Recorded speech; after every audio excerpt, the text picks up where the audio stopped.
a filmagem aqui, esse projeto vai para o YouTube e para o Vimeo, né? Então, vocês vão poder, e Karina, depois vou falar agora, será que a gente tem como fazer nas próximas edições, puxar um cabo de internet? Eu acho que é viável. Que a gente poderia... Isso a gente não tem. O cabo não, mas... Não, mas a gente não tem essa liberação. Não, mas aqui não deixa de ser assim também. Carmela. Não trouxe a máquina. Trouxe, tá aqui embaixo, já vou pegar, depois eu pego. Não, sabe por quê? Porque a gente agora está com um sistema de TV ao vivo e vamos ver se a gente pensa em alguma coisa assim. Realmente não tem. Só se for terceirizado. Ah, tinha antigamente, né? Tinha, mas não. Outro serviço. Ah, tá. Não, é porque essa ideia de usar a internet é porque agora a gente tem o live stream, que é um sistema de televisão que a gente pode transmitir para pessoas de outros estados. Com 3G, né? De repente consegue algum patrocínio. Não, 3G eu tenho, só que o problema é que não é, a conexão não é boa. Daí quem está enxergando de lá Mas aí vamos ver se pensando. Não, a gente não consegue, porque o link que tem é direto tudo só para os terminais da loja, ele não é um link aberto. Entendi. Então, não aqui acessa nem esse tipo de, nem outros sites, tipo, não entra, entendeu? Não trava, ele só entra coisas internas. Tá, mas é uma coisa para pensar no futuro aí, de repente pensar adiante. Oficialmente agora na internet aqui dando boas-vindas, né? Estou filmando. Esse é o projeto Desmitificando Direito, onde o tema é Direito e Economia, como desenvolver o capitalismo preservando o meio ambiente. Quem está aqui do meu lado é o professor Vinícius Diniz Risotto, assim que se pronuncia. Eu vou fazer uma breve apresentação do currículo, depois eu queria que tu acrescentasse, porque eu não coloquei os livros que tu já escreveu aqui, os artigos. Ele é professor, advogado, associado ao escritório Carpena Advogados Associados, faz mestrado em Direito Internacional e Econômico pela URGS, né, aqui, e ele também fez um mestrado lá na Universidade de Bolonha, em Direito, Análise Econômica do Direito.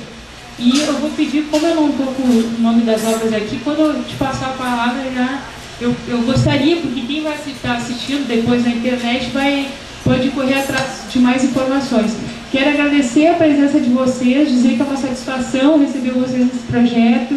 A gente fica muito feliz e principalmente reforçando, mandem o que vocês querem assistir nos projetos pela pesquisa de avaliação, né? A gente sempre abre um espaço para as perguntas de vocês, acho que é importante. E eu preciso mostrar aqui que a gente vai sortear um livro em inglês para concursos, Mapas Mentais de Memorização e Direito Eleitoral, né? Todos eles são da editora Íntegros. Vou passar a palavra de imediato. O Vinícius ele conheceu ainda quando eu nem estava com o jornal ainda, né?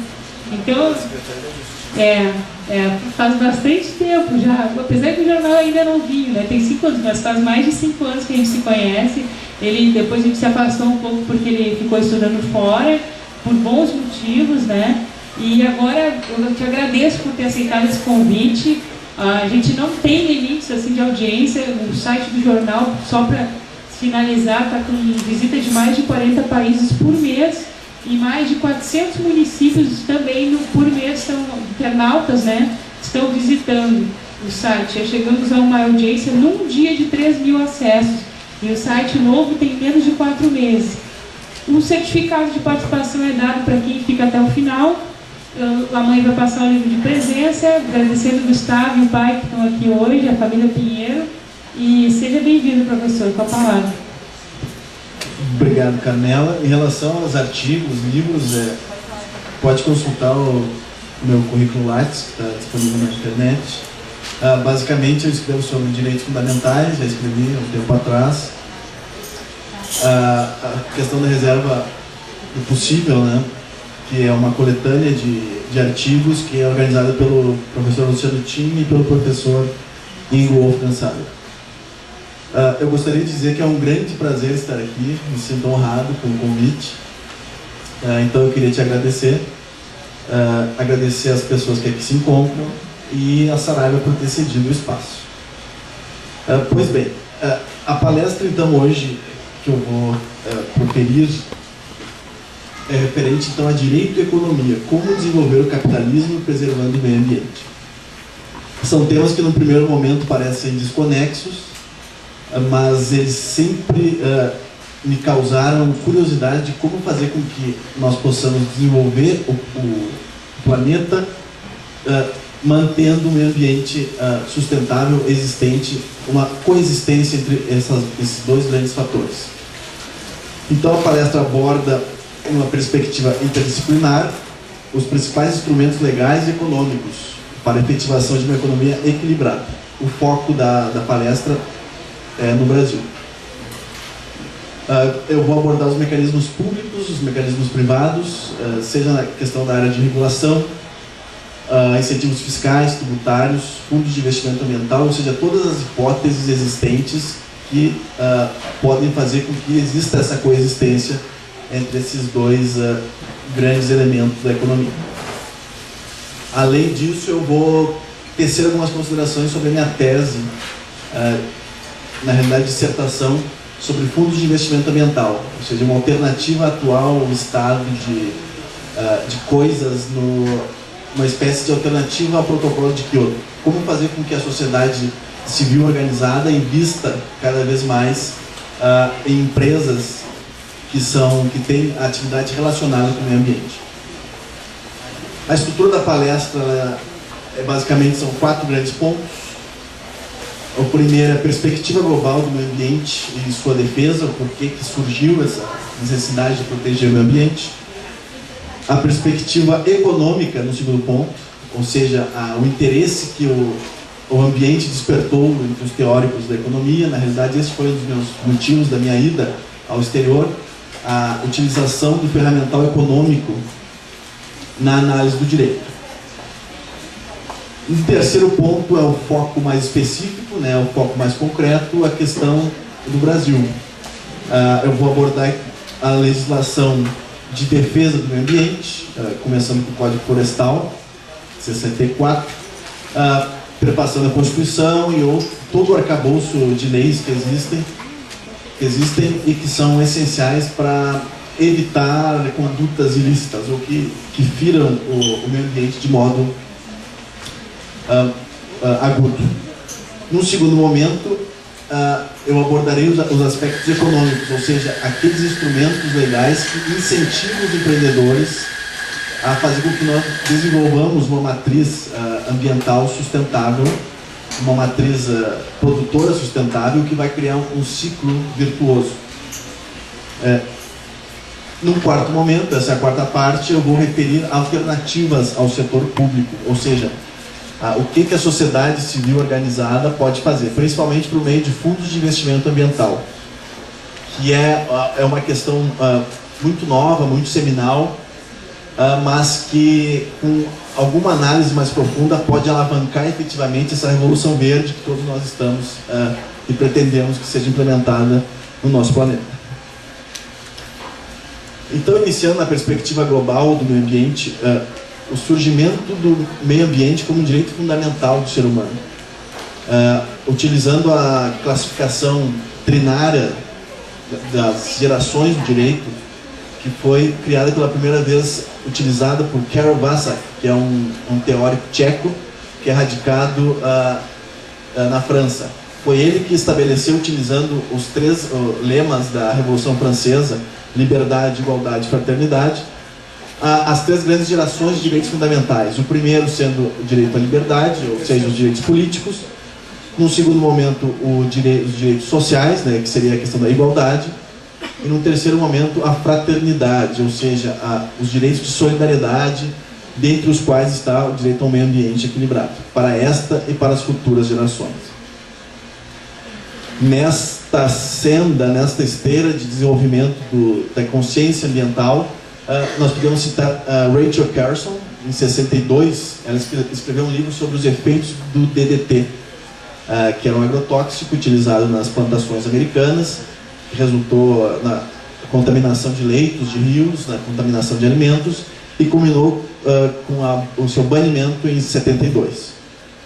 Neste mesmo ano, foi publicado pelo Clube de Roma, uma organização não governamental, um estudo intitulado Limites do Crescimento, capitaneado por Dennis Meadows, ele referiu a questão da finitude dos recursos naturais, a necessidade de conjugar o desenvolvimento econômico com um meio ambiente propício a fazer com que não se exterminasse todos os recursos naturais. Um exemplo clássico da finitude dos recursos naturais, a gente pode fazer um exemplo com a Ilha da Páscoa, que é uma ilha do Pacífico. A gente pode configurar ela como uma espécie de microcosmo, né, da exploração irrefreada. Tem até aquele filme, o Rapa Nui, né? Os aborígenes exploraram toda a floresta e ficaram sem meios para manter a sociedade ativa. No mesmo ano de 1972, tá bom? Vocês estão escutando? Houve uma convenção em Estocolmo, na ONU, que foi patrocinada pela ONU, na Suécia, em que houve inclusive a participação importante da OECD, que é a Organização para a Cooperação e Desenvolvimento Econômico. Essa convenção que despertou a necessidade, despertou na realidade a consciência global para que ocorresse o combate à exploração irrefreada dos recursos naturais. É o nascimento de uma consciência não mais nacional, mas global.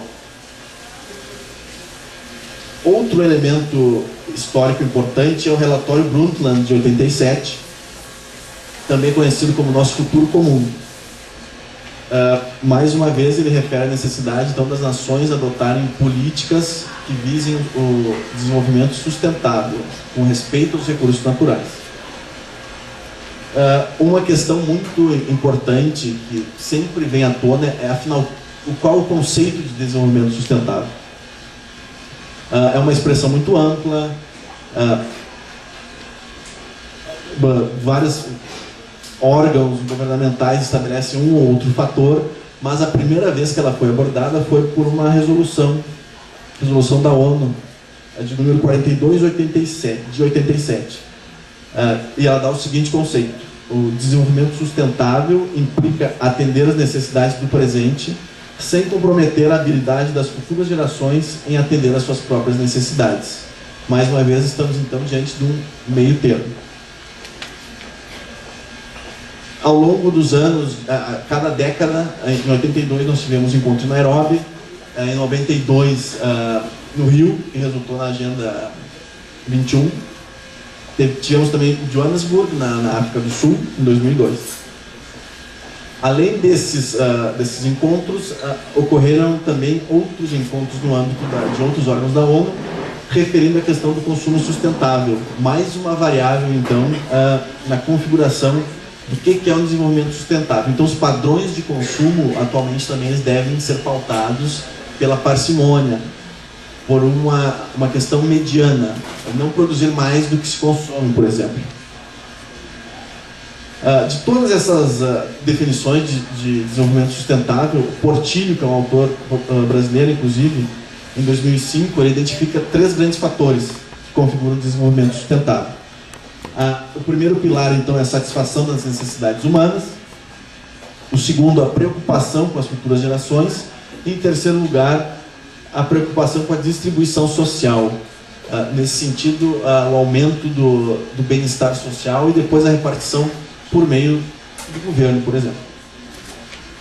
Porque um dos grandes fatores que eu estudei nesse mestrado fora foi que, em princípio, numa perspectiva mais liberal, o importante é fazer com que o bolo cresça, depois nós o repartimos.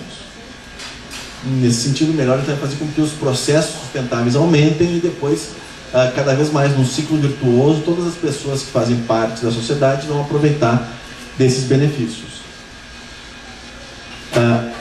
A esse processo de padronização e regularização de níveis de consumo se denomina processo de Marrakech.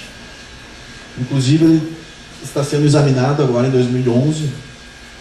Ele está sendo capitaneado pela UNEP e pela UNDENSA, que são 2 agências de fomento a desenvolvimento econômico sustentável da ONU. Após então esse apanhado, a sinalizar então que o planeta, as organizações internacionais estão cientes do problema, e da necessidade de preservação dos recursos naturais e no mesmo sentido de desenvolvimento econômico sustentável. A segunda parte agora aborda a questão do desenvolvimento da perspectiva econômica. O que os economistas falam a respeito então, do ambiente, dos recursos naturais, como eles devem ser explorados e também como estabelecer incentivos para que o desenvolvimento irrefreado cause, na realidade, a falência do sistema como um todo. Nós estamos interconectados, como já dizia o Capra, o tal da física, conexões ocultas. Ele que é um físico que escreve sobre essas questões que, num primeiro momento, parecem não conexas, mas nós vivemos em rede. Pois bem, o primeiro teórico que eu refiro aqui é um teórico que ele não é muito apreciado, não é muito valorizado pela doutrina econômica dominante, né? A doutrina do mainstream, que é um economista romeno. Ele se chama Nicolas Georgescu Roegen. Ele escreveu sobre a lei da entropia e o processo econômico, a questão da termodinâmica. Basicamente, nós estamos em um universo com energia constante e finita. Ou seja, a questão central é que uma vez explorada a energia de uma determinada fonte, ela não consegue retornar ao seu estado anterior. Então, a energia gerada pelo calor não consegue voltar à sua carga original. Então é por isso que é necessário que nós mudemos a nossa matriz industrial de energia para energias, por exemplo, renováveis. Isso não quer dizer que nós viveremos em um mundo com energia total e restrita para sempre, mas ao menos nós vamos aliviar, vamos amenizar essa exploração irrestrita que atualmente, com raras exceções, estamos vivenciando.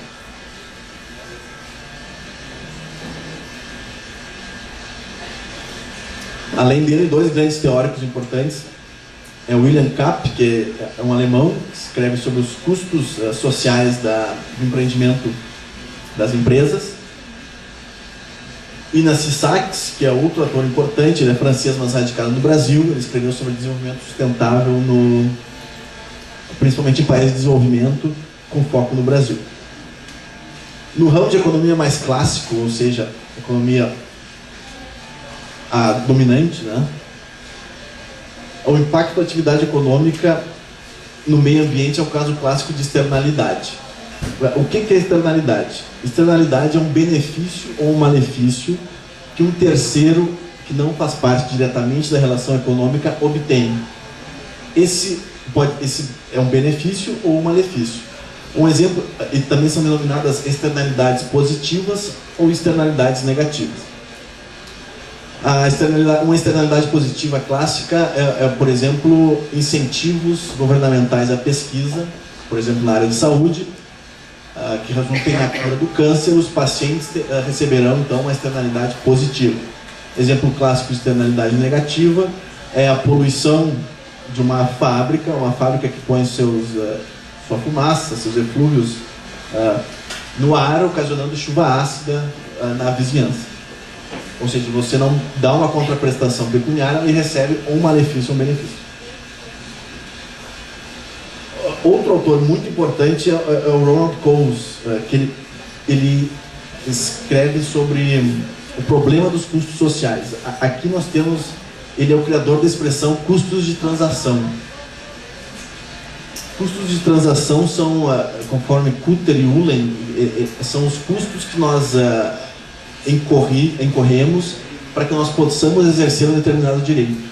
Normalmente eles são subdivididos em três grandes fases. São os custos de identificar o direito, os custos de elaboração ou de instrumentalização, que basicamente é o custo de escrever o contrato para que nós exerçamos o direito, e por fim o custo de efetivação, que é quando nós não conseguimos exercer ele normalmente, nós temos que nos dirigirmos, seja a arbitragem ou levar ao Poder Judiciário. O conceito de Coase vai no sentido de custo de transação, vai no sentido de que em mundo que não existam custos de transação, o sujeito ou a parte que mais valorizar o exercício de determinado direito vai exercê-lo, porque ela valoriza mais de modo monetário esse direito. É claro que essa é apenas uma situação hipotética, não é uma situação real. Ela visa apenas sinalizar futuras tentativas de regulação ou de solução de controvérsia. Voltando à questão do ambiente, então, depois, quais são os mecanismos de mercado, quais são os mecanismos que a economia utiliza para que nós possamos manter um meio ambiente intocado, sustentável, e possamos desenvolvê-lo. Retornando ao PIGU, ele refere à questão dos níveis eficientes de atividade, que podem ser estabelecidos por meio de tributação das partes privadas. Ou seja, para eu produzir mais do que X itens, bens, eu devo pagar uma determinada quantia. Isso então envolve uma análise de custo-benefício dos empresários, a fim de que eles produzam um pouco mais utilizando os recursos naturais. O estabelecimento de cotas também é um outro instrumento de controle ou incentivo para que se mantenha uma economia desenvolvida e um ambiente sustentável. Esse mecanismo de tributação muitas vezes é denominado de comando e controle. São diretivas do Estado que fazem com que a conduta dos empresários, das partes privadas, fiquem atreladas a ela. Outro instrumento de mercado é a questão do protocolo de Kyoto, que foi um grande convenção quadro, um tratado atualmente já foi chancelado por grande parte dos países, e ele tinha como objetivo principal a redução em 5,6% das emissões dos países desenvolvidos, emissões de CO2. Esse sistema funcionava da seguinte maneira: eu me comprometia, os países desenvolvidos se comprometiam a uma determinada quantia, eu vou emitir X% de poluição de CO2, que é os gases formadores do efeito estufa, e se ultrapassar, eu vou ter que investir em países desenvolvidos, que é para eu compensar o fato de eu não ter atendido esses meus limites, incentivando então a indústria, ou preservando áreas em países desenvolvidos, em desenvolvimento. Atualmente, houve agora uma convenção em Copenhague, em que não se chegaram a grandes acordos, em realidade. Foi aventada a possibilidade de um fundo climático, e também a questão do comprometimento dos países em desenvolvimento, China, Índia, Brasil, para que também eles estabelecessem metas de emissão de CO2. Mas o fato é que entra muito a questão política aqui, porque há um desnível entre os países desenvolvidos, que utilizaram a matriz poluidora por 2 séculos, desde a Revolução Industrial, a questão do carvão, da utilização das máquinas a vapor, e do desenvolvimento tardio dos países em desenvolvimento. Houve uma convenção agora em Cancún, agora em dezembro de 2010, e não aconteceram avanços. O próprio presidente Lula, à época, disse que nenhuma grande figura dos altos escalões governamentais estaria presente lá, e que foi o que realmente aconteceu. Além dessa, uma questão importante aqui é que nós não podemos ser idealistas e achar que apenas mega soluções vão salvar o planeta dessas mudanças climáticas ou vão implementar uma matriz sustentável. O fato é que também existem iniciativas voluntárias. Um exemplo é a Bolsa de Chicago, a Bolsa Climática de Chicago, CCX, Chicago Climate Exchange, que é uma plataforma voluntária, na qual são vendidos, que se chama, o Carbon Financial Instrument, CFI, que na realidade tu compra as emissões. Se tu não conseguires alcançar, usufruir todas essas emissões, tu pode revendê-las para outras empresas que não conseguiram alcançar os limites que foram estabelecidos. É um plano que tem 2 fases, então eles estabelecem as expectativas de consumo, e se ultrapassarem, elas têm que comprar esses instrumentos financeiros de carbono. Para vocês terem uma ideia, já foram negociadas 700 toneladas métricas de CO2 desde 2003. Isso significa aproximadamente, segundo o site deles, 140 milhões de carros fora das estradas todos os anos. Outras iniciativas pontuais são... Existe um artigo do Eric Cohen, que são referentes mais à questão de reciclagem, que são soluções mais locais em municípios, em regiões de determinado estado. Retornando então, Kyoto está sem... nós não temos consenso. O resumo então da ópera, antes de eu entrar na questão do Brasil, eu vou tentar então quantificar, depois dessas observações mais qualitativas, documentos, o tamanho do nosso problema. Só para nós termos uma ideia, os custos dos danos ao meio ambiente nas 6 principais áreas que tem mais impacto na natureza, quais sejam: captação da água, gases de efeito estufa, chuva ácida, carvão, lixo nuclear, poeira, lixo e resíduos orgânicos, são estimados pela consultoria inglesa True Cost em 1,5 trilhões de dólares. A demanda atual por recursos naturais é 35% maior do que a capacidade do planeta em renová-los. Robert Constanza, que é um dos pioneiros na questão da economia ecológica, professor americano, em 97 ele estimou todo o valor da biodiversidade. Segundo os cálculos dele, em valores atuais, são 45 trilhões de dólares. E a conservação dessa biodiversidade tomaria apenas 45 bilhões, ou seja, 1/100º do valor total. Veja então que o custo, em princípio, o custo é muito mais baixo do que se nós perdermos essa biodiversidade.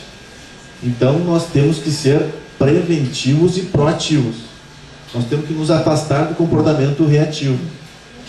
Falando em comportamento reativo, eu vou até referir um exemplo pessoal meu. Semana passada, uma árvore caiu na frente de casa, metade dela caiu na via pública.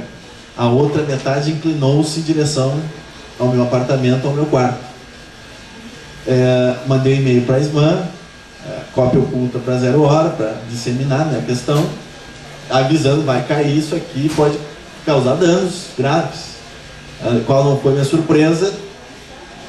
Estava no trabalho, passaram-se algumas horas e caiu a outra metade da árvore. Ela podia, por sorte, ninguém se feriu e o meu quarto está intacto. Outra questão, a consultoria McKinsey, aí nós vemos a perspectiva do negócio também. Uma pesquisa feita com 1.576 executivos, 40% deles acham que existem efetivamente fatores importantes para a sustentabilidade. E eles são as mudanças climáticas, lixo, poluição e reciclagem. Ou seja, os executivos das grandes corporações já estão cientes de que nós estamos diante de uma situação que, se não for tratada imediatamente, vai gerar prejuízos não só para os seres humanos, como para o planeta inteiro e para as corporações também, que quer queiramos, quer não, são guardadas algumas restrições, são os grandes, se não os maiores atores do sistema capitalista. Bom, vamos então agora ao nosso quarto ponto, que é a questão do Brasil. Na realidade é o terceiro ponto. Esse ponto anterior era só a questão de qualificar mais o tamanho do nosso problema. Essa análise no Brasil, ela é dúplice, ou seja, no primeiro momento eu vou listar aqui pontualmente as principais legislações na área de defesa do meio ambiente, ou seja, instrumentos legais baseados principalmente no não agir, ou seja, são a partir de uma análise econômica, no sentido de que o direito, a legislação nada mais é do que incentivos de ação. Então eu vou referir todos os mecanismos de defesa que existem. No segundo momento eu abordo os mecanismos de incentivo à ação, ou seja, linhas de financiamento, incentivos fiscais, tributos, por exemplo o ICMS ecológico, que são na realidade incentivos para um agir do empreendedor. Então vamos a eles.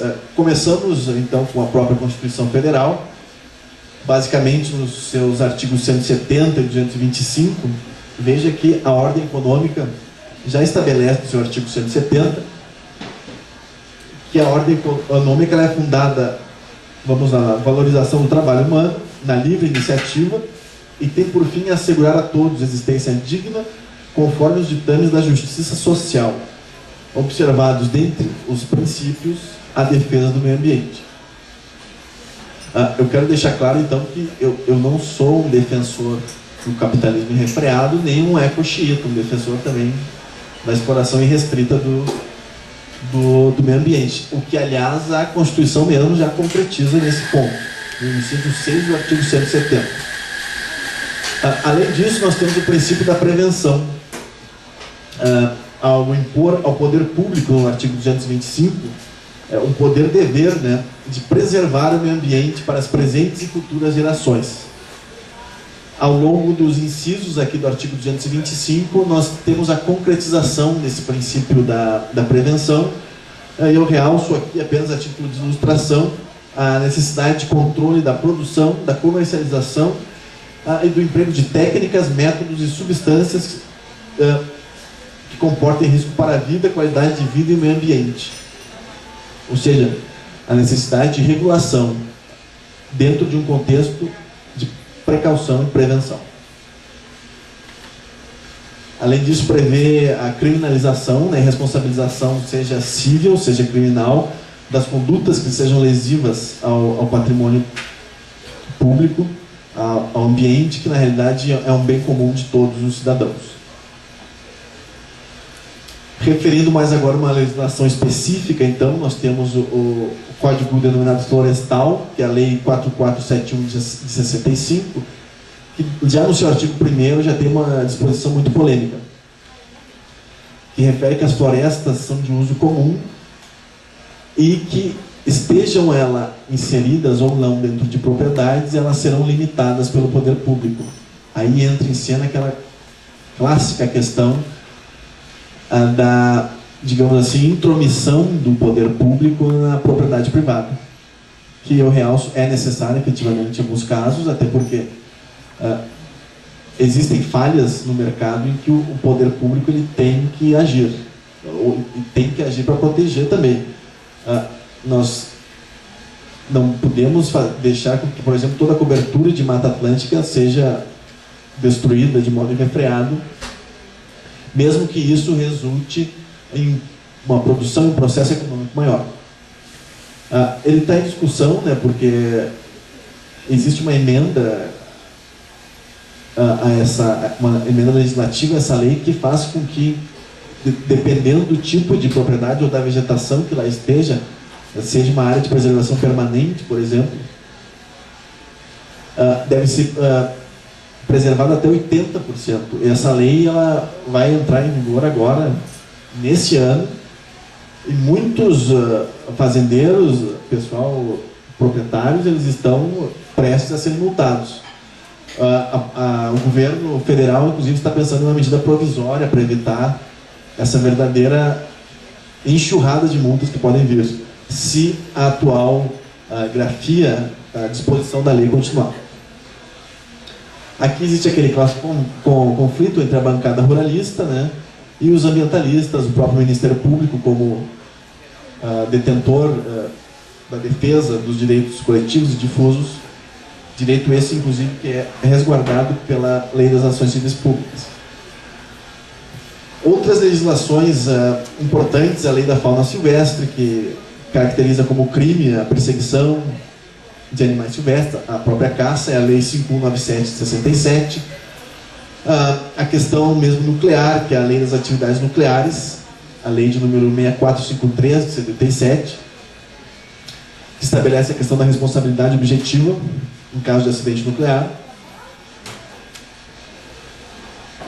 Uma lei importantíssima, que é a Lei da Política Nacional do Meio Ambiente, que é a Lei 6938 de 81, que ela define, por exemplo, um princípio muito clássico, que é o princípio do poluidor-pagador. Ou seja, se eu sou uma empresa e eu poluir o ambiente, eu sem discussão a respeito da minha culpa, eu tenho responsabilidade, ela é objetiva. Poluiu, danificou, causou dano, eu tenho que pagar uma multa. Estabelece multas altíssimas até de 50 milhões de reais, esse é o teto. Partindo daquele pressuposto da análise econômica, se eu valorizo, se eu sou uma empresa e acho que eu posso incorrer nesse custo, com as consequências nefastas que vão ter para o mercado, eu posso fazer isso. Uma análise bem mais econômica da situação. O Brasil é um país que as nossas leis ambientais elas são muito importantes, detalhadas. Nós temos leis de gerenciamento costeiro, que define o que é a zona costeira, como ele deve ser monitorado. Lei de exploração mineral anterior é a 7661 de 88. Atual, a lei de exploração mineral é a 7805 de 89. Nós temos a lei dos agrotóxicos, que estabelece uma série de requisitos de como fazer a manutenção depois de que eles forem utilizados, dos recipientes. A lei da política agrícola, 8171 de 91, que coloca a proteção do meio ambiente entre os seus objetivos. A lei da engenharia genética, 8974 de 95. A própria lei dos recursos hídricos, que é a lei 9433 de 97, que estabelece, que quantifica a água como recurso natural limitado. Isso é importante. Dotado de valor econômico. Vejam só, então, que o próprio legislador não tem uma visão tão inocente do meio ambiente como nós talvez pensemos. Inclusive, já existem fundos de investimento estrangeiros que são focados exatamente em água. A lei muito importante no sentido da questão da conduta humana mesmo, ou da própria pessoa jurídica, né, que ela é governada pelas pessoas físicas, que é a Lei 9.605 de 1998. Aqui, então, são estabelecidas sanções. Por fim, eu poderia ficar delimitando inúmeras leis aqui, mas temos a Lei da Política Nacional de Educação Ambiental, que é a 9795 de 99, a Lei do Sistema Nacional de Unidades de Conservação, a Lei de Acesso às Informações Ambientais, que é um sistema universal que nós temos no país, e que toda pessoa pode, até primando pelo direito à informação, direito ao princípio da publicidade e da eficiência, que todas as pessoas podem ter acesso. Além disso, a Lei 12187 de 2009, que é a Lei de Acesso às Informações Ambientais, e a Lei de Política Nacional da Mudança Climática, que é a 1277 de 2009. Finalmente, para fechar essa parte, nós temos a Lei da Política Nacional de Resíduos Sólidos, que é uma lei bem recente, que é a 12305. O que nós temos aqui, então? É a conscientização de que existe um arcabouço legislativo muito grande, mas muitas vezes falta recursos humanos, faltam pessoas para fiscalizar, por exemplo, toda essa miríade de situações que surgem e que devem ser fiscalizadas para que condutas, porque muito além das condutas, o que evita a conduta em si é a certeza da punição, na parte que mais dói, que é o bolso, efetivamente. Depois dessa perspectiva, então, eu vou para o ponto 3.2 da palestra, que é a perspectiva de incentivo econômico ao meio ambiente sustentável. Um dos grandes mecanismos originais é a questão do ICMS ecológico. O ICMS, que é o Imposto sobre Circulação de Mercadorias e Serviços, foi criado pela Constituição Federal no seu artigo 155. Ele é uma das principais fontes de arrecadação do Estado, dos Estados membros da Federação Brasileira. Um autor que fala muito sobre a questão do ICMS ecológico, na realidade, é um engenheiro, que é o senhor Wilson Loureiro.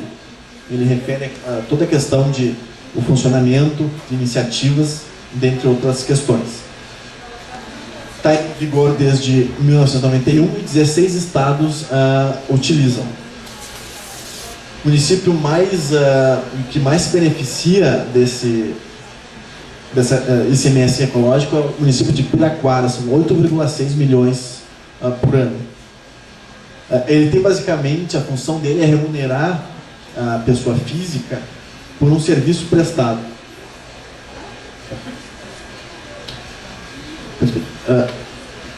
Ou seja, eu tenho os prefeitos, né, eles têm como responsáveis pelo município, uma das responsabilidades dele é a manutenção do meio ambiente, da política nacional, que prevê, por exemplo, a manutenção da cobertura vegetal, por exemplo, ao longo de margens de rios.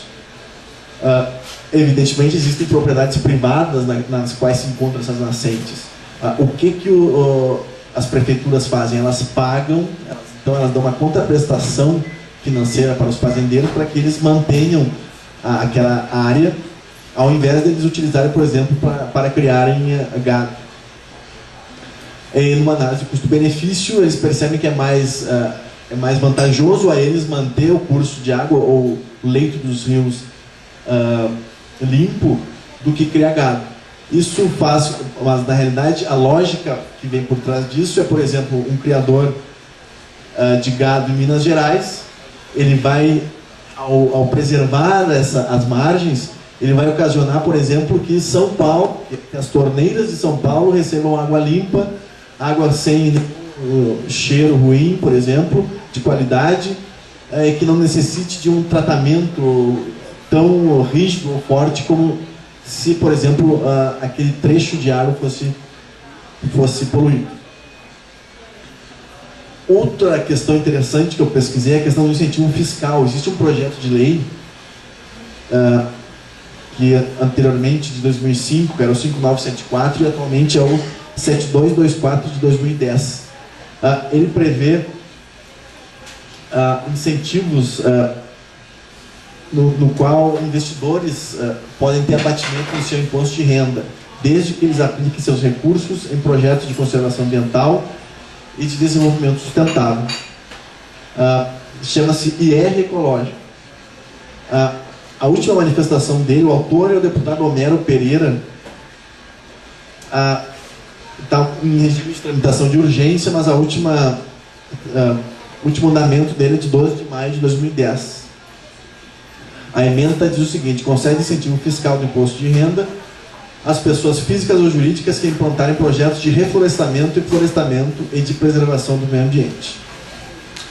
Outra linha muito mal explorada e que tem um capital muito importante é o Banco Nacional de Desenvolvimento, nosso BNDES, que tem linhas de financiamento para projetos que lidem com energia renovável. Eu posso citar a questão de energia alternativa, processos de eficiência energética, projetos de bioeletricidade, biodiesel, bioetanol, energia eólica, energia solar, pequenas centrais hidrelétricas e outras energias alternativas. É capital a longo prazo, com taxas de financiamento de juros muito baixas, que tem como objetivo alavancar essa que nós chamamos de revolução verde. Inclusive, existem, é só garimpar, existem estrangeiros com ímpeto que querem investir no Brasil para desenvolver a sociedade. É evidentemente também que nós aqui não podemos ter a visão inocente de que eles investem porque eles são bonzinhos ou porque eles querem salvar o mundo. Eles investem porque eles sabem que existe um potencial que não está totalmente explorado. Então eles querem se antecipar, porque futuramente, quer queiramos, quer não, o ambiente vai ser um dos grandes focos de investimento. Eles querem se antecipar para resgatarem no futuro os lucros disso. Outra questão são os fundos de tecnologia no próprio BNDES. Eu poderia citar aqui também a questão do plano de ação para a produção e consumo sustentável, que é um encontro entre entidades do setor público e do setor privado. A questão dos leilões de energia eólica, que é uma realidade que está crescendo cada vez mais. Nós temos aqui mesmo em Osório. Ele começou em 2009. O objetivo principal é modificar a nossa matriz. Nós temos uma matriz energética muito boa, aliás, diga-se de passagem. Nosso potencial hidráulico é muito grande. 90% é potencial hidráulico. Mas nós podemos também modificar ainda mais essa nossa matriz energética. Só para vocês terem uma ideia, movimentamos 19,5 bilhões em 2009. E uma notícia quente aqui, de última hora, 25 de março de 2011, o Fundo de Direitos Difusos abriu uma linha especial de financiamento para o tema mudanças climáticas. agora em 25 de março de 2011, por meio da resolução número 27 de 25 de março. Senhoras e senhores, a questão que lhes faço é se a atuação do setor público é suficiente. O que a sociedade civil pode fazer? Essa foi a questão que me inquietou quando eu fiz esse meu mestrado fora, e eu comecei a pesquisar como o investidor, como utilizar então instrumentos das finanças do setor privado para fazer com que nós efetivamente alavanquemos a revolução ambiental, a revolução verde. Os países, os atores públicos estão fazendo sua parte, mas muitas vezes existem interesses econômicos, políticos que atravancam até a própria agenda política. Nós temos países desenvolvidos, países de desenvolvimento.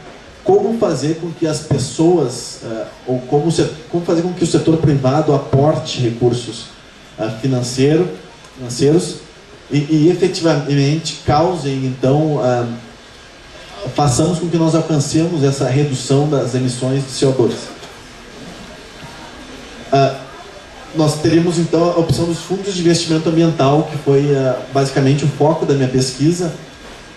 Só para vocês terem uma ideia, as Nações Unidas fizeram um estudo e nas próximas décadas os negócios que vão impactar o mundo são basicamente 6. A questão dos produtos orgânicos certificados, que podem movimentar nos próximos 10, 15 anos 900 bilhões de dólares. A questão dos produtos certificados com selos verdes. A adoção privada de terras para a conservação, ou seja, a questão do incentivo. A compensação obrigatória por degradação ambiental. Pagamentos obrigatórios pela manutenção de mananciais. Outros pagamentos por serviços naturais. Compensações por emissões de carbono. E pagamentos voluntários pela manutenção de mananciais. A questão primordial da minha dissertação foi como incentivar o investimento ambiental. Afinal, o que é investimento ambiental? Então, porque a ideia básica é que o investidor ele só vai investir em um determinado instrumento financeiro quando ele tiver certeza, ou ao menos ele saber no que ele está investindo. O problema básico, então, é que o que é o conceito?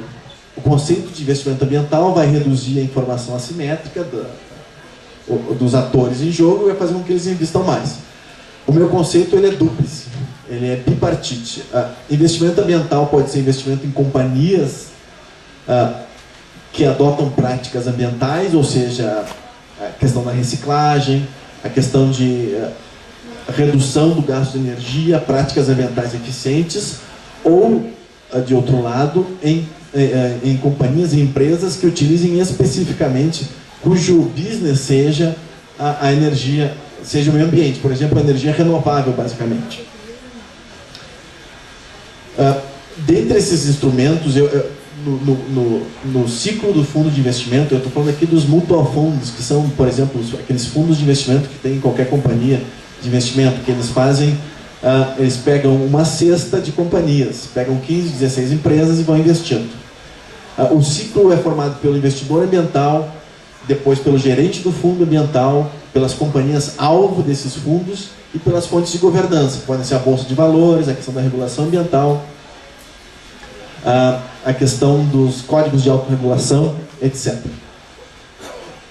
Temos também nesse quesito a questão do problema da lavagem verde, que se chama greenwash, né, que é a questão das informações ambientais falsas. As empresas liberam informações que falseiam o mercado. A gente podia citar como exemplo a questão da British Petroleum, dizendo que não, todas as nossas plataformas são ótimas, nós temos investimento altíssimo, é impossível, muito difícil que ocorra um vazamento. Aconteceu um vazamento, e agora, qual seria a punição para uma empresa assim?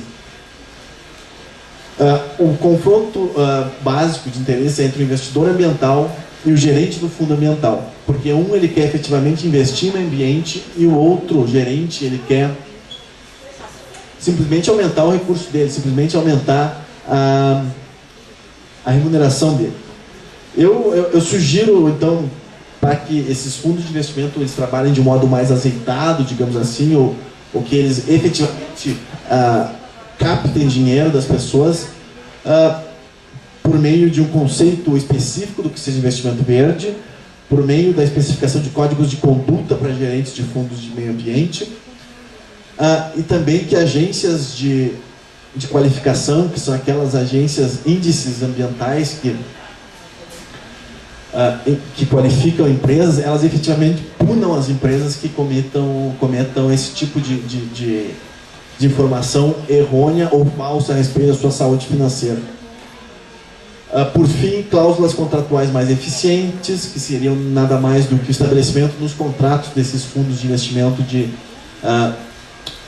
é a chamada screening technique, né? É a questão de técnica de filtragem, porque são 3 tipos de técnicas. Eles fazem uma análise positiva, ou seja, eles qualificam as empresas boas que podem constar daquele fundo. O screening ou filtro negativo, que eles tiram do seu portfólio de investimento a questão das empresas que cometem danos ao meio ambiente. E o best in class, ou seja, o melhor da classe. São aquelas empresas que efetivamente são as melhores no seu ramo. Por fim, o investimento ambiental nesses fundos é o investimento como qualquer outro. Os investidores eles querem resultado de performance, como em qualquer outro campo. Só que no presente caso nós vamos ter uma externalidade positiva.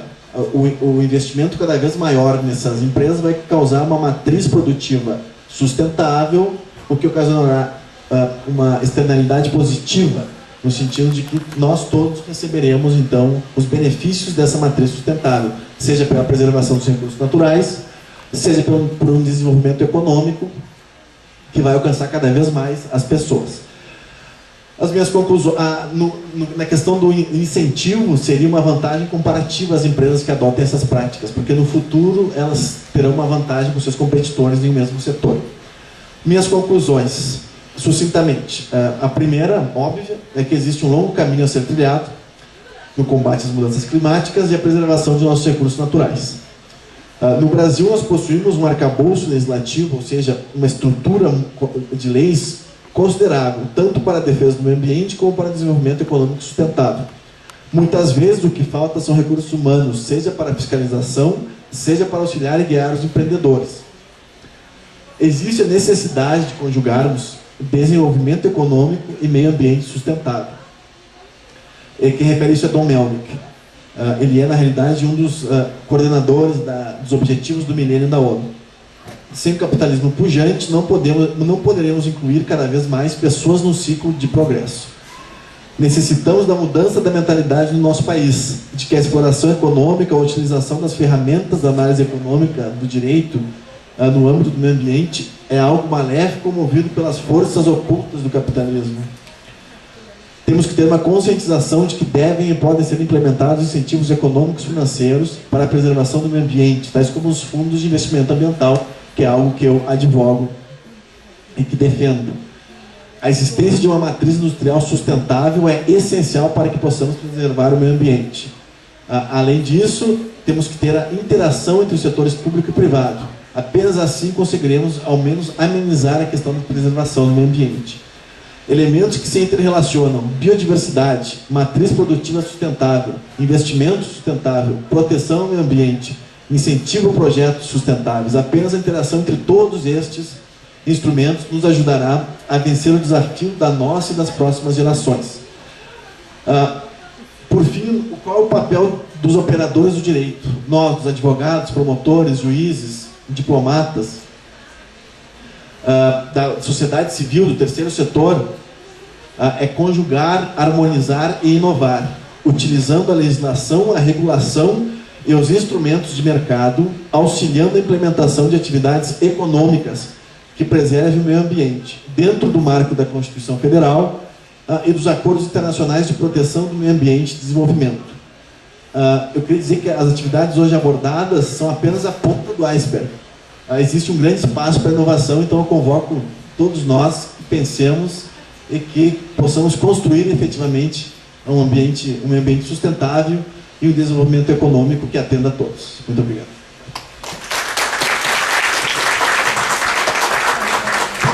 Quero agradecer, e o professor Vinícius tem algumas perguntas. Eu acho que vai dar o microfone, tá legal, Karina. Tá bem, não vamos precisar trocar. Agradecer a Karina de novo, a Isaías Saraiva pelo espaço, agradecer a audiência de vocês aqui na internet e aqui na presença de todos. Eu gostaria de ver se alguém quer fazer pergunta no microfone, senão eu vou passar as perguntas escritas. Alguém quer falar no microfone? Eu tenho três perguntas. Eu vou fazer a primeira e já agradecendo, Vinícius, de novo pela oportunidade. E eu sei que a gente fica com vontade de, nesse pouco tempo que a gente tem de querer saber de tudo que diz cada legislação, mas é impossível. Numa área que ainda que a gente tem que emergir muito, né? E realmente assim, se interessar. É um processo até de envolvimento que a gente tenta fazer aqui para vocês buscarem. Lógico, aquilo que a gente não conseguia entender, o professor Vinícius, a gente está sempre disposto a estar buscando informação, né? Então isso é importante. A primeira pergunta, posso fazer a minha pergunta? Eu vou fazer, né, que egoísta, mas eu vou fazer dos outros, depois eu faço a minha. A última eu faço a minha, senão não é certo isso. Ó, a limitação da área verde na beira de córregos e rios, em que tem algum tamanho, tem conhecimento, alguma distância das empresas, né, eu acho que no caso, qual seria a margem ideal dessas, de repente, é isso que tu quis? Não, efetivamente a própria legislação diz, se não me engano, é de 600 a 900 metros da margem dos nascedouros ou dos córregos, dos rios. Mas tem que verificar especificamente essa metragem.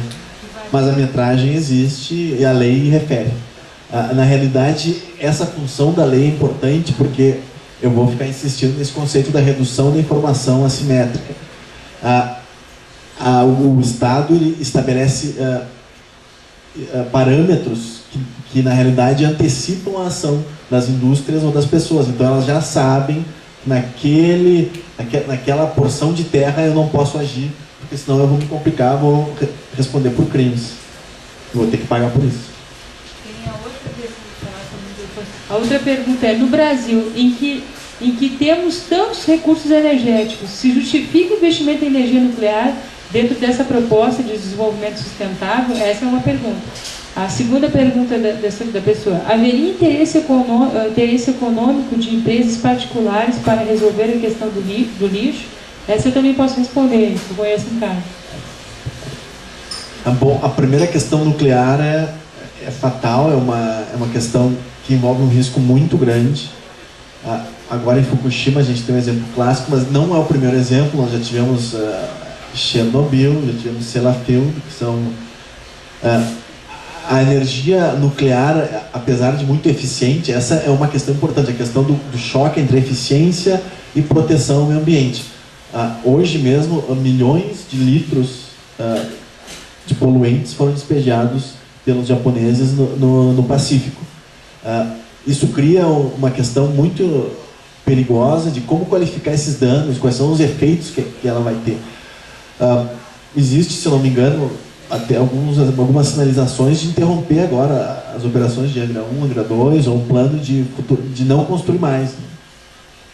Em que pese ser uma energia eficiente, mas é uma matriz que atualmente só a Europa Oriental acho que vai ainda apostar nela, porque temos a Alemanha, tivemos muito protesto na Alemanha, a França é dependente da energia nuclear, aí o Brasil, como a pessoa bem disse, nós temos um potencial energético muito imenso, renovável.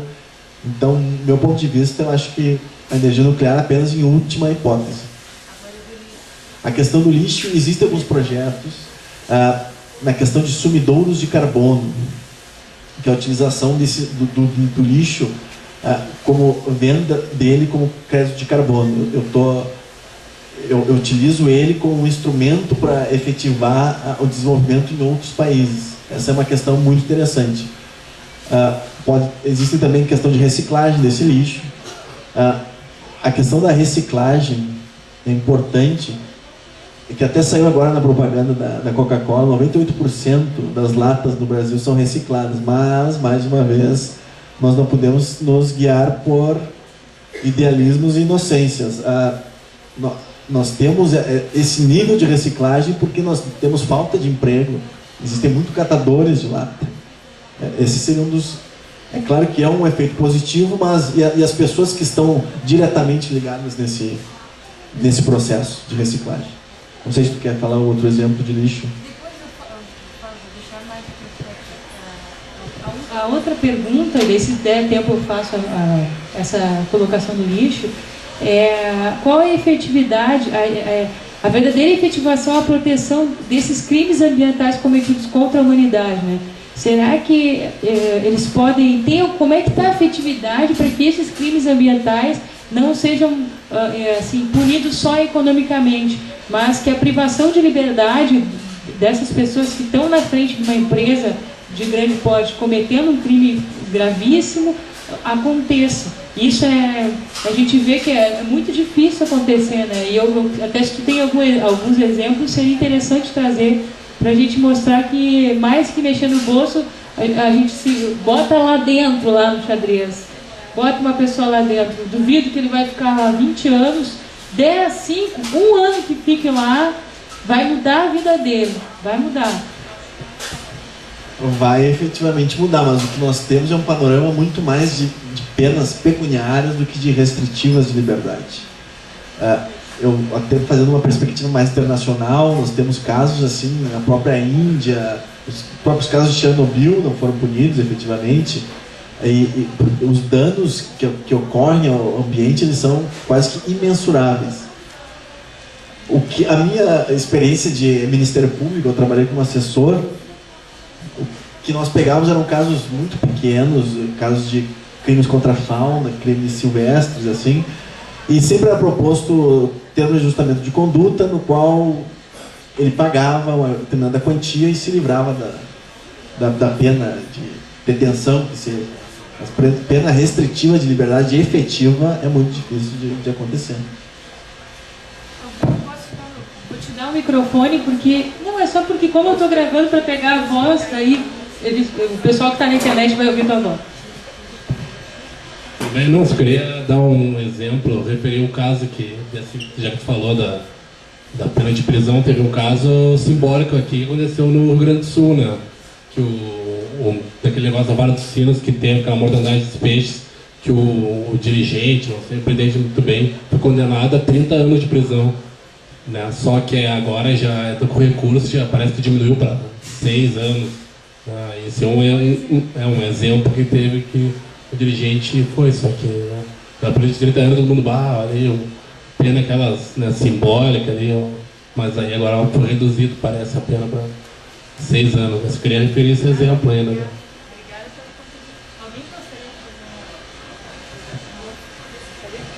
Não, eu agradeço, porque eu acho que é importante o pessoal que está na internet também ter esse contraponto. Eu só fazendo a contribuição em relação ao lixo, para a gente encerrar, se alguém tiver mais alguma dúvida, a gente pede para enviar um e-mail para o professor, logo já vou passar o contato dele, e agradecer a audiência de vocês, agradecer a audiência na internet, e o meu recadinho em relação ao lixo. O meu amigo que vai assistir, talvez, o Guilherme Zinconi, lá do Rio de Janeiro, ele tem uma empresa que está trabalhando com a reciclagem de lixo, e foi até um projeto que saiu na Globo News, né, como um projeto inovador, porque ele transforma o lixo em energia. É que nem, vocês lembram daquele filme De Volta para o Futuro, que eles botavam banana, caixa de não sei o quê? Então, lógico que não é um equipamento daqueles, mas é uma transformação de carvão, o lixo se torna carvão, e daí como uma fonte de energia. E outras coisas mais que ele me mostrou, eu cheguei a ver o material, e assim, não só assim, o processo ecológico de proteção ambiental seria melhor, mas economicamente as prefeituras que adequarem um projeto que trabalhe com a reciclagem do lixo nesse molde, eles vão estar, assim, pelo que foi mensurado, economizando muito dinheiro, assim, economizando e ganhando muito dinheiro, a pessoa que investir nisso. E qual é a grande dificuldade para se implementar isso? Muita gente não sabe, mas existe um grande comércio legal, um grande comércio paralelo que trabalha com lixo. E também muita coisa acontece de trás dos lixos, dos portos, por exemplo. Vem lixo lá nos containers Tu não sabe que tipo de lixo vem. A gente já teve casos em Rio Grande, por exemplo, que aconteceu. E, pelo que eu tenho conhecimento, alguns lugares envolvem até, não querendo ser uma coisa muito cinematográfica, mas que é uma coisa real, a máfia italiana.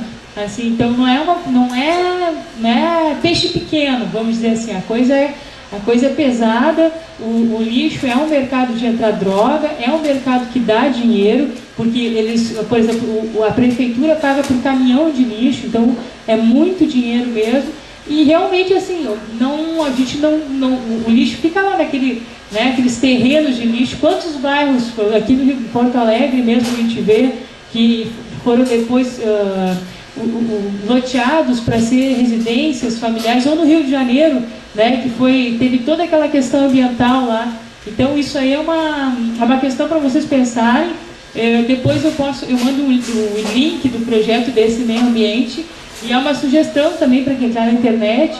É um projeto do Guilherme Zincone, lá no Rio de Janeiro, ele que está levando isso para frente. Agradecer, eu vou passar a palavra para o professor, pedir para o professor dar o e-mail, vamos fazer o sorteio de livros, e eu sempre tiro a foto, aquela que vai para o jornal na página 31, eu agradeço muito vocês participarem. E últimos recados meus, para poder encerrar oficialmente e passar a palavra para o Vinícius. Nós temos evento no dia 12, no palco do Prédio Bela, sobre terceirização, a recente decisão do STF. Depois, dia 19, na outra semana, tem evento sobre samba, gente. Samba no pé, direito na cabeça, cara black, banda Zamba Bem. E eu vou te convidar para participar. É muito legal, e a gente está agora com mais músicos, que era uma dificuldade, é um projeto embrionário. Aqueles que já tiveram a oportunidade de vir sabem que é uma experiência que a gente sai do comum do direito, né? Então é um desafio para mim, é um desafio para vocês, e é uma abertura de coração mesmo para o novo. Professor, com a palavra, e daí a gente já faz o sorteio aqui. Peço que o Mãezinha o livro de presença por aqui. Bom, eu queria agradecer a todos pela atenção. O campo do direito ambiental e a inter-relação com os instrumentos financeiros é um campo que eu acho fascinante, que eu acho que tem muito potencial para ser explorado. E eu vou continuar nas minhas pesquisas aí nessa área. Junto com o comércio exterior, direito internacional, minhas áreas assim de fascínio. Para quem quiser trocar uma ideia, o meu e-mail é vdv, minhas iniciais, 1981@gmail.com.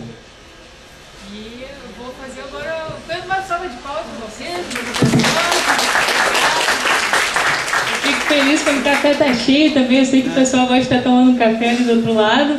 E agradecendo a presença do Gustavo e do pai dele, a família Pinheiro aqui, os fotógrafos acompanhando também. E eu vou fazer o sorteio. Professor, o senhor não vai ver quem é que está aqui no livro. O primeiro livro que eu vou sortear vai ser o de Direito Eleitoral. Eu precisava que me dissesse o número de 1 a 28.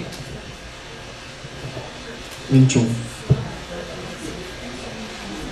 Kelly Antunes Pereira. Boa, Kelly. Não tem esse ainda, né? Mas você já ganhou o livro, hein? Então. Vamos, outro número. 13.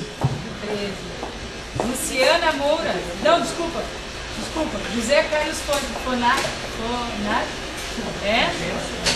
Ferreira, desculpa. Teu livro aqui. Obrigada, viu? Obrigada. Taça boa. Olha, isso aqui não ganhou esse, né? Mapas mentais e memorização. Obrigada. E o último?